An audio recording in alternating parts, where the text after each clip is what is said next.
So we've had quite a bit of snow, and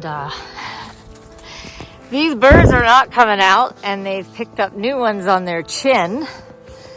So much for nothing being sticky anymore. And their tails are still absolutely... Tara, how do you get them on your sheath? I tried pulling a bunch off. Let's see if he'll let me show you. It's hard to do it with one hand, but as you can see, it's not as if something's just gonna slide off there or anything. It's not as if, oh, see there, it'll pull off, but it's still really matted in. Okay.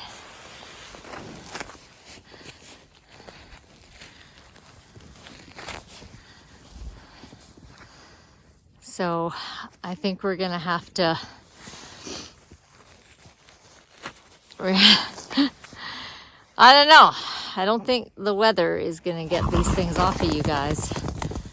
So I don't know if you have a plan, and if you even care. Oh, that's your plan to get burrs, is to use the barbed wire? Okay, well, that'll work. Yeah, that'll hook them and pull them off, won't it? You gonna do your face or just your chest? Montaro's always loved barbed wire for scratching. He knows exactly the amount of pressure to use to get a really good scratch, but never hurt himself. Hey, he's your smarty pants. I don't know. I guess we'll keep an eye. We'll see what the horses and nature's plan for these burrs are. And then I'll do pasture. Well, I mean, it's 160 acres.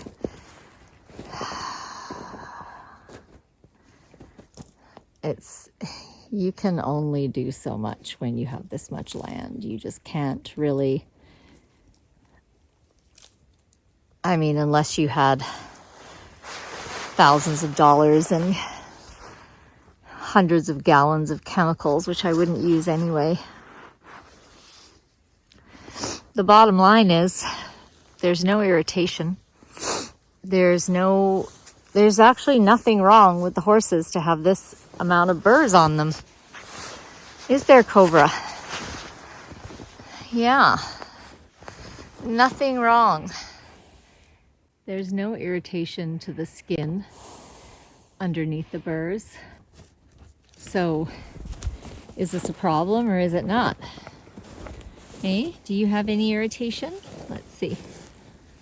No, your ears are fine.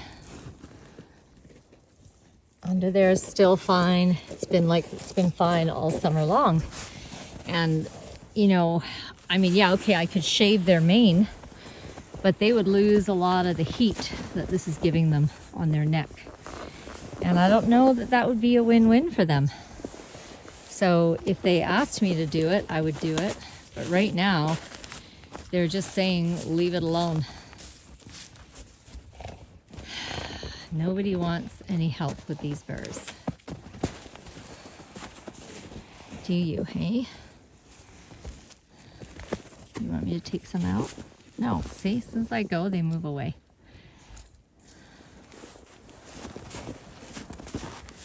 So, the dance with Burdock continues, and we will just keep watching and seeing what happens. We should go check out the neighbors' horses because they have sprayed Grazon to get rid, hi Sione, to get rid of the burdock in their fields, which is what they were suggesting I do, because they were complaining to me about burdock blowing into their property from mine, and I should pour Grazon all over it. And I said, well, Grazon goes into the groundwater, and your property is downstream of mine. So do you really want to be drinking toxic chemicals in your water? These guys have their burrs removed, and they've also had their fields sprayed with Grazon to kill the burdock. But judging by their forelocks, it looks like they do still get burrs, but because it looks like there's been a number of hairs pulled out. So what do you think? Are you guys still getting burrs, but your owner's removing them? Hey? Yeah?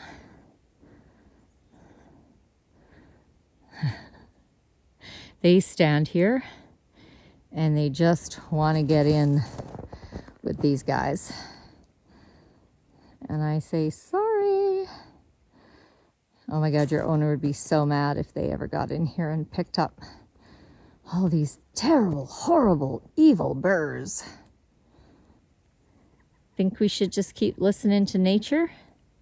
See what happens? See what's possible? See what wisdom Burdock has to share with us. And the horses, because the horses are not asking or wanting me to remove the burdock burrs, and that is the key issue for me. If they asked me, of course I would. And we would take the hours that it takes to get it done. But they don't want me to touch them at all. So I find that very interesting. So there's Montaro and Zoe.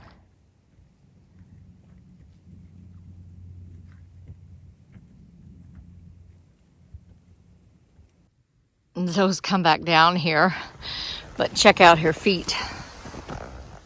Are those your high-heeled ice shoes? Yeah. I remember this from my horses in Alberta. They get these ice balls on their hooves. But you saw how they were moving. Yeah, they were moving just fine, weren't you? Yes, you were. You were moving just fine. Mm-hmm. That is a whole lot of ice on there. And again, there's no point in trying to go around the horses and knock the ice off their hooves. They're going to come back out here, 160 acres. How long before that ice ball is back on their hooves? I don't know, 20 minutes maybe? So people have ideas about equine welfare should not take their ideals from a stable and city environment and put it onto horses that are in wilderness or even a decent amount of land where they're living outside in nature, because it's a different, completely different setup. And if she can walk and trot all over this 160 acre with ice balls on her hooves, right, Maka? And I guess maybe, just maybe, it's okay. Okay, so her back feet are nowhere near as ice packed as her fronts. Yeah, there. So I'm out tromping around and I'm following a path that the horses take, and this is what it looks like when one of their ice blocks falls off their hoof. So it'll just, you know, it'll just come right off when it's ready. It's a little horse hoof ice block right there. So we can see here on Zoe, there's no irritation from these burrs. And this is a domestic born horse. This is not a wild horse who has some magical. And then if you look under here, but what's interesting is the burrs seem to be mostly on the outside, and the inside. Zosie, let me show people. The inside is her hair. So it's quite smooth.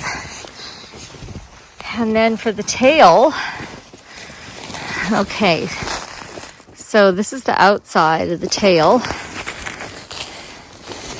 but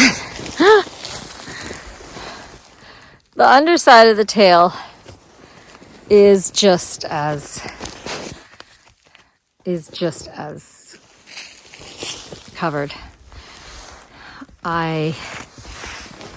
That would take, I'm gonna guess, 2 hours with a whole bucket of olive oil. Yeah, you're gonna want that done in the spring, aren't you? She's like, just the only thing I want from you is ear scratches and neck scratches, right? That's all she wants. And then you come in from this snow-covered wilderness to this big, beautiful, dry pole barn. Isn't this great? And I have minerals and salt all hung here for them. There's taro. Okay, so this is winter when the burrs are in decline and not so sticky. Look at this guy. He's gone and put them all over his ears and the inside of his ears. So, of course, he knows exactly what he's doing and he doesn't care. This is, stop, just stay where you are, stay.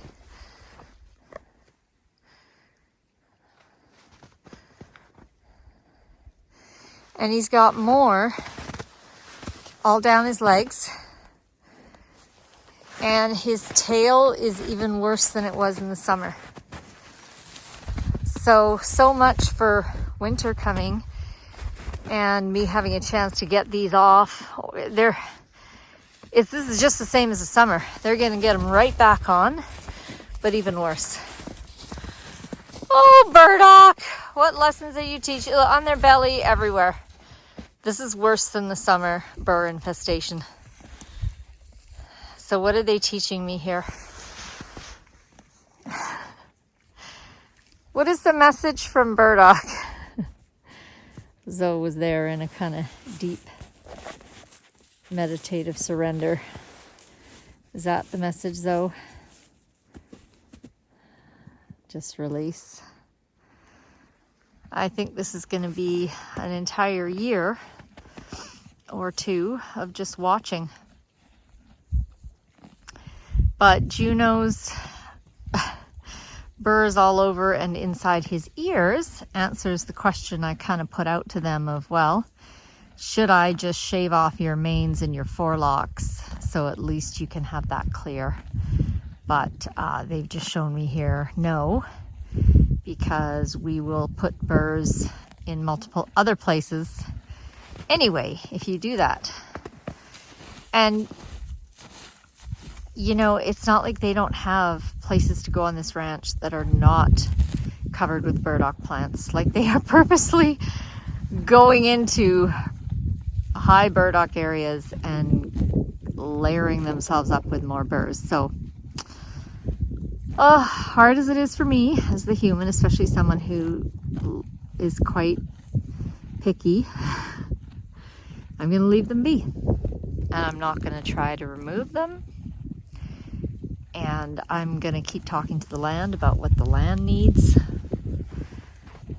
Because burdock is a non-competitive plant. If there's enough other species competing, then they won't seed and sprout. Also, I can mow down a certain amount of burdock in the early summer before it goes to seed heads. But obviously I can't do 160 acres worth.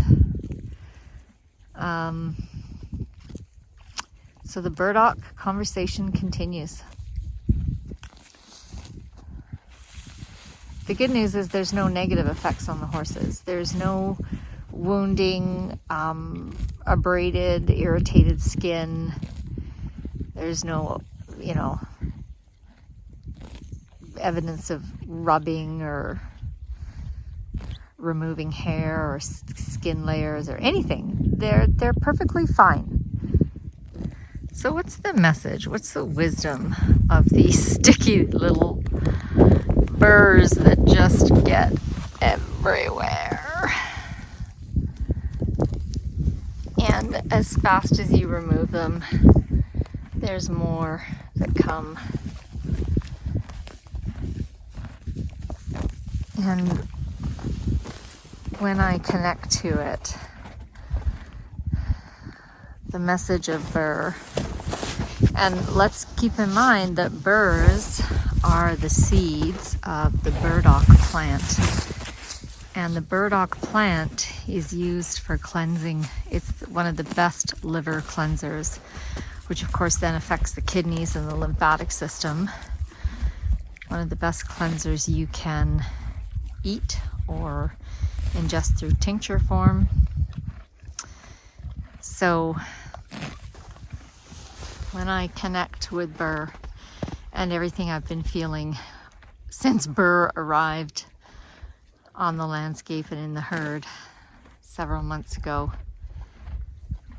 and I contrast how I feel and approach burr to the way the horses feel about burr.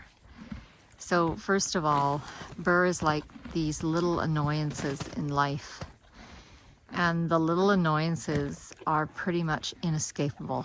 As soon as you get rid of one, or you resolve one, or you solve one, there's another one. There's 2 or 3 to take its place. And so you could spend your whole year getting rid of the annoying burrs. Or you could just surrender that this is part of life on planet Earth. And I'm reminded of when the horses taught me how to meditate with them. So as humans, we meditate in a quiet, often sealed room, temperature controlled, often with relaxing, soothing music, and breath is the only sounds in the room. Well, that's not how the horses meditate. The horses meditate out in the middle of everything, every noise, every temperature variation, predator, everything, the whole spectrum of life. And that's where they meditate. And there's nothing that can destroy their connection to all that is, to source. Sure, coyote arrives, they look up, get a fix on coyote. Is coyote hungry?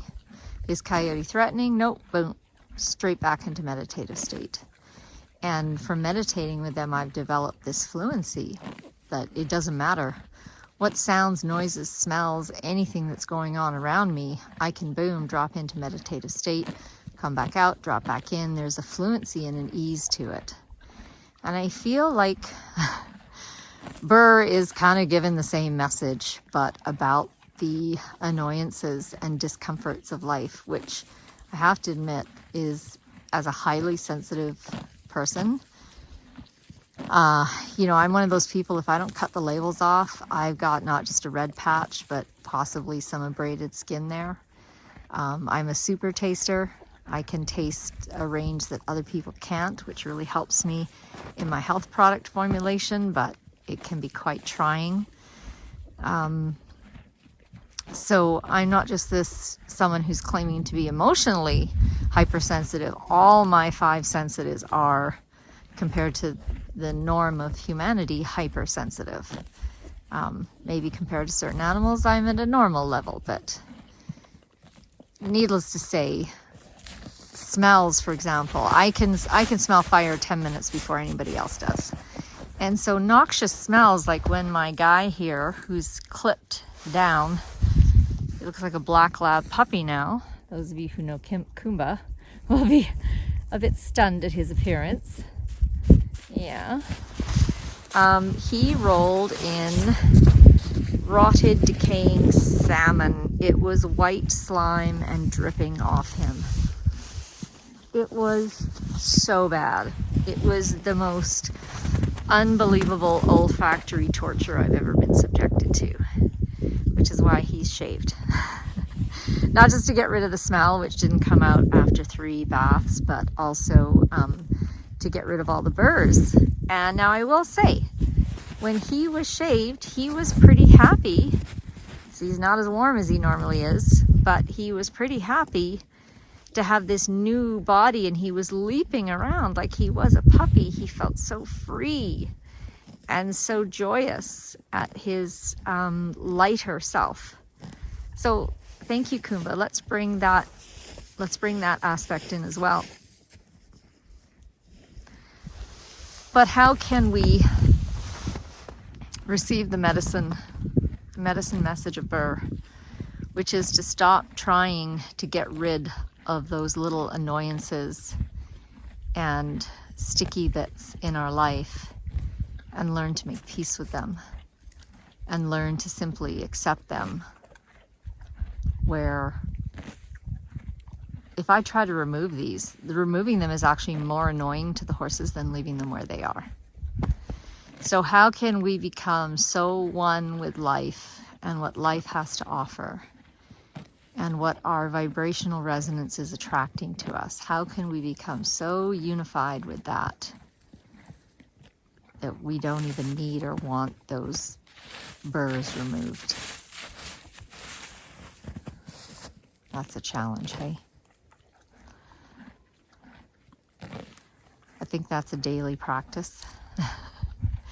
Until, like learning to meditate, you get to the point where you can have the fluency with it that the horses have. So again, huge lessons for us. Well, there's that annoying thing. Okay, accept it, receive it. Oh, here's another annoying thing piling on top of the last annoying thing. Okay, deep breath. Go within. Feel your connection to oneness, to source. Okay, that's fine. If we didn't attract each other, if we were not attractive to each other, these things would not be sticking to me. Do you get what I'm saying? So the fact that these annoyances, trials, terrible, horrible things are attracted to you and then sticking to you is because you are attracted and providing a place for them to cling on to. So we're back to frequencies and vibration and resonance. What is happening in your vibratory field? And I can feel mine. My vibratory field is pickiness, annoyance, impatience. Like I'm like a walking burr, let's be honest. Burr and me are probably one right now at a vibrational level. And I spend a lot of energy trying to shift that, trying to get rid of the burrs. Juno just gave a big fart. Is that your commentary on that, Junebug? Yeah. Oh. So Juno's saying, yeah, you got the message. Now start dancing with it.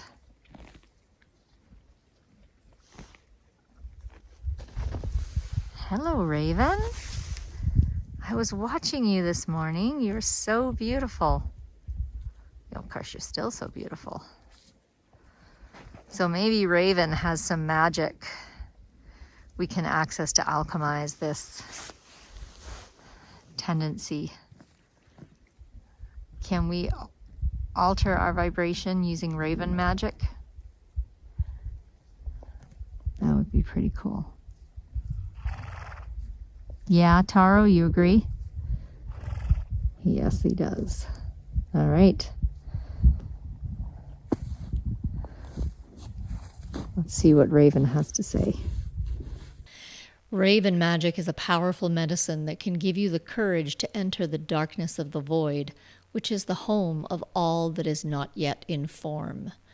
The void is called the Great Mystery, which existed before all other things came into being. Great Spirit lives inside the void and emerged from the great mystery. Raven is the messenger of the void. If Raven appears, you are about to experience a change in consciousness. This may involve walking inside the great mystery on another path at the edge of time. It would portend a signal brought by the raven that says, you have earned the right to see and experience a little more of life's magic. Raven's color is the color of the void, the black void in space that holds all the energy of the creative source. Raven sees beyond the here and now into the realms of magic, nature spirits, and angels. As creatures that consume the remains of other animals, they also carry the meaning of cleansing. Sound familiar? Like Burdock, and can indicate that there might be something in your life that needs purging. Raven is also considered a provider and teacher. For example, in the Book of Kings, God sends a raven to feed the prophet Elijah. And in the story of Abel and Cain, the raven is the one that instructs Abel on how to bury his brother. Thank you, Raven, for appearing and for giving us the gift of your wisdom and your magic.